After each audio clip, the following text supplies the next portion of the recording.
যুবক ভাইয়া, নারীর ফাঁদে পড়বেন না, নারীর পিছনে পড়বেন না, অনর্থক কোনো মেয়ের প্রেমে পড়বেন না। আল্লাহ তাআলাই হালাল ভাবে একজন উত্তম স্ত্রী আল্লাহ মিলায় দেবে ইনশাআল্লাহ।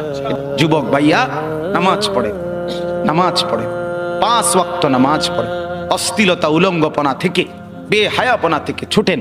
নারীর ফাঁদে পড়বেন না, নারীর পিছনে পড়বেন না, অনর্থক কোনো মেয়ের প্রেমে পড়বেন না। আল্লাহ বলে, বান্দা আমি কিন্তু গুনাহ লম্বা হইলে, নাফরমানি লম্বা হইলে, আমার অবাধ্যতা লম্বা হইলে, মনের চাহিদা মতো খামখেয়ালি করিলে আমি কিন্তু গোমরা করে দেই, আমি মোহর মেরে দেই, চোখে পর্দা ফেলে দেই, আর হেদায়েত দিবার কেউ থাকে না।